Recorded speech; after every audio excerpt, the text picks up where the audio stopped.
get shut down again? What's going to happen if we go forward and then backwards and whatever? So they're looking backwards, they're not looking forward. So it's great that Pastor Jeff and Karen are looking forward, and so are you, and that it's a launch thing and not a toe in the water thing, you know? And yeah, I hope I can provoke you in the right reason, not out of arrogance, but for the good of the church. And that's a fantastic connection you have to your community. Going on the Australia-wide statistics, 93% of all these people are going to hell.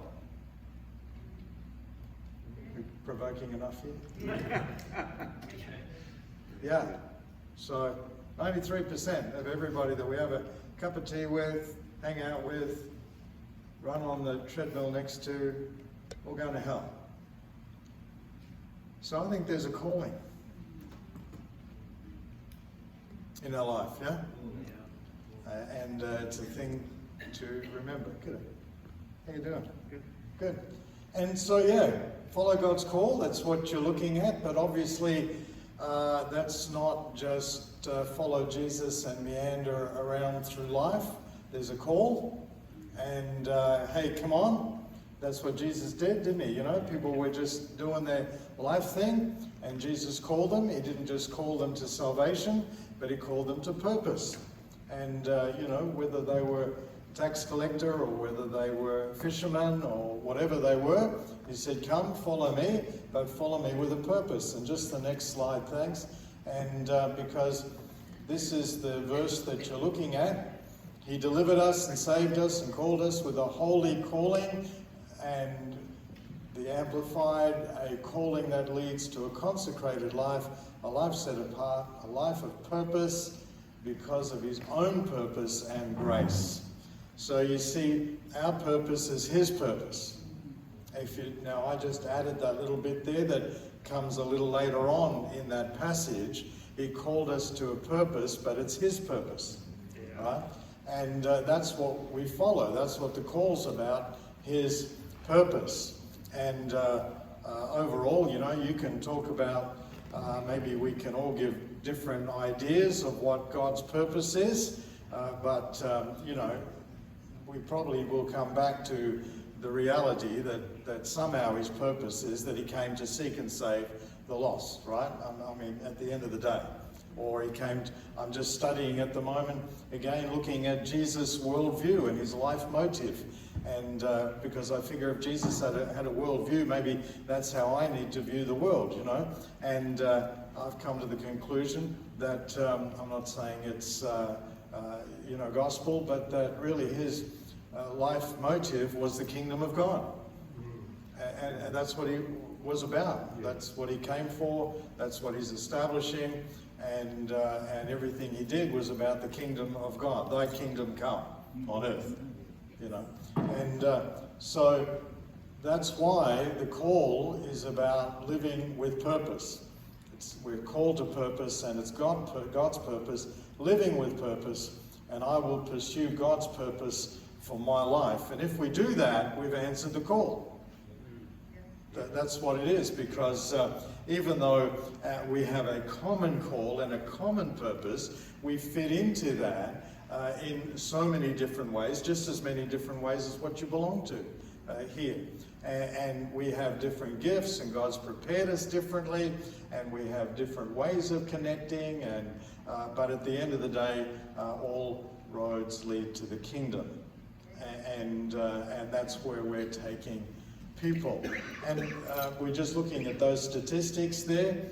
What great opportunities in your areas here, great opportunities for the kingdom.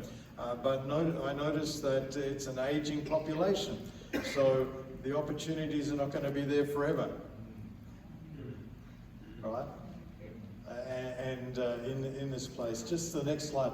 I'd like us maybe just to break, wow, that's a lot of words, right? But if we could just break up into little groups in a moment, that would be really great. And you can read that, I hope. And if you haven't got those glasses on, you can come a little closer, or you can look it up on, you know, online yourself and whatever in a group. But the reason I've done this, even though it's a lot of wording, is that this is the context of the passage that is your main passage. And really, and you know, I hope you didn't do this last night, because just tell me, I'll sit down. I did preach through some of that. Right, well that's good. Then the context is very important, right? So you ought to be able to answer the question that then after what Pastor Jeff preached last night. And so what's the message here? How could you bring this whole passage here that Paul wrote to Timothy, how could you bring that down to just a sentence, right? So that we can capture really what this is about. Because obviously Paul had a reason for writing to Timothy the timid. And as he is known, Timothy was a young man, but led the largest church. You know, the church historians tell us, until Yonggi Cho came along in Seoul, Korea, not that many years ago, at Yedo. And there's been no larger local church. I mean, there's been networks of churches and so forth, and there's been movements, but local church, the local church of Ephesus, historians tell us that they had 300,000 members in that church. And here's a young man, and we know that he was raised by his grandmother and his mother, and not so much as a father figure. So Paul became that a little bit, and like all good fathers, he's encouraging his son to dream big, believe big, and have confidence in life.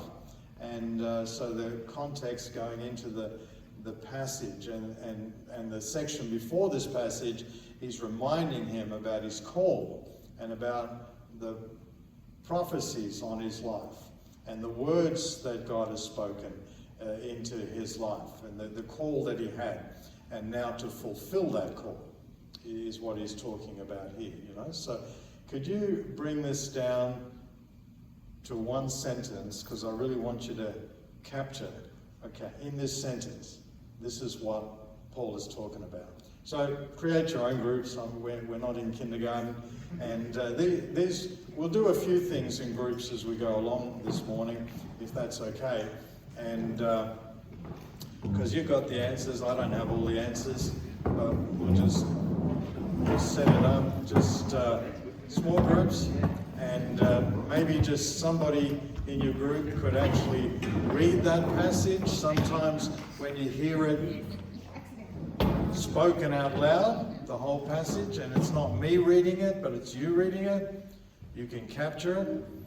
And then could you create a sentence out of it and appoint a spokesperson? Because I want to hear from each group what you think Paul is saying here.